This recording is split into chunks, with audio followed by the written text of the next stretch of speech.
mga guro at maging sa lahat ng mga nakikinig dito upang tunghayan ang patimpalak na ito. Magandang hapon po sa inyong lahat. Ako ay naatasan upang bigyang pagpapahulugan ang temang Equality, Freedom, and Justice for All.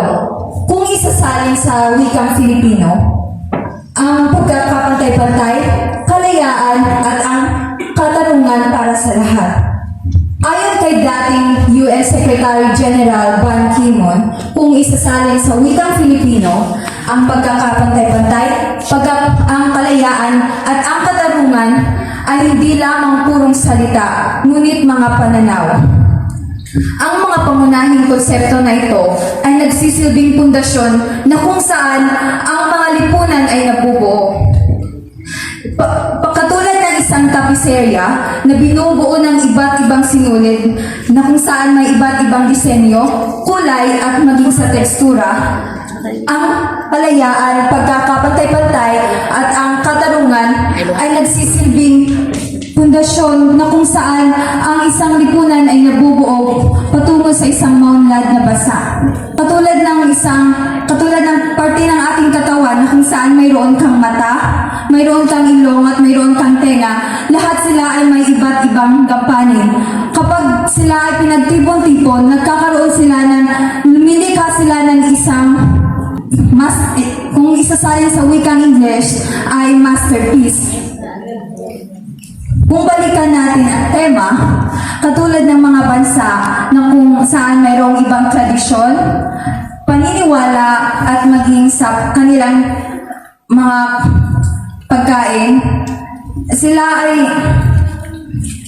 natatanging mula sa iba, ngunit hindi ito isang dahilan upang mabuo ang diskriminasyon at pagtatangi. Dahil tayo ay iisa lamang tayong tao na naninirahan sa iba't ibang panig ng bansa.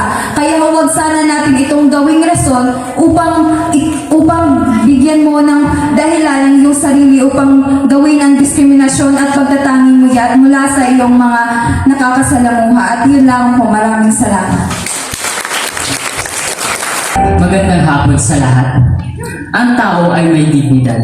Nararapat na tayo ay magkaroon ng mga bagay na karapatan na mapasa atin. Nagkakaisang bansa para sa kalayaan, pagkakaisa at hustisya natin lahat. Ito ang mga bagay, ang dignidad ang dahilan kung bakit tayo ay nararapat sa mga bagay nito. Pero paano kung ang mga bagay na ito ay hindi matamasa? Marami sa atin marami sa ating mga kapatid ngayon ay hindi na nararamdaman ang salitang dignidad. Marami sa kanila ay hindi na napunan ang karapatan o naibigay ang bagay na dapat mapasa kanila. Pagkapantay-pantay. Sa panahon ngayon, sa giyera, hindi ba sinasabi natin dahil sa lahi o bansang pinanggalingan natin, masasabi natin na hindi pantay ang mundo para sa ating lahat. Kalayaan. Bagay na dapat nating makamit.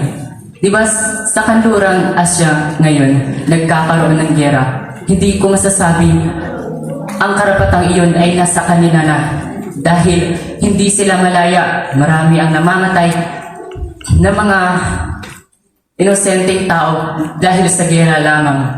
At nasaan ang hustisya, hindi ba? Masasabi mo bang naibigay ba sa kanila ang hustisya na nararapat sa kanila?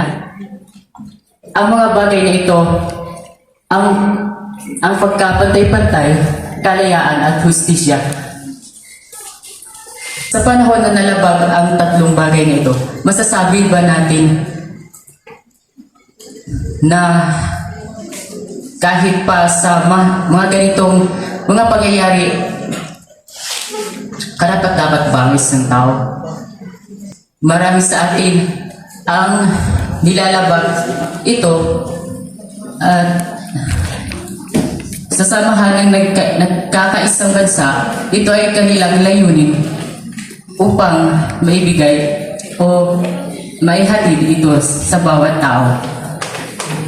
Marami ang nag-aaway ngayon dahil hindi nila nire-respeto ang karapatan upang ng bawat tao. Ang hustisya hindi na naibibigay. Dahil lang ba sa pagkakaiba nating lahat, masasabi natin hindi tayo karapat-dapat sa mga benepisyong yun? Ang nagkakaisang bansa ay gumagawa ng paraan upang matugunan at mabigyan ito ng paraan na maibigay sa ating lahat. Mayroong katagang, ang kalakasan ng lahat ay wala sa pagkakaiba, kundi naroon iyon ay ang kalakasan ng lahat ay wala sa pagkakatulad. Naroon iyon sa pagkakaiba ng lahat upang mapunan nito ang pagkukulang ng bawat tao. Yun lamang po at maraming salamat.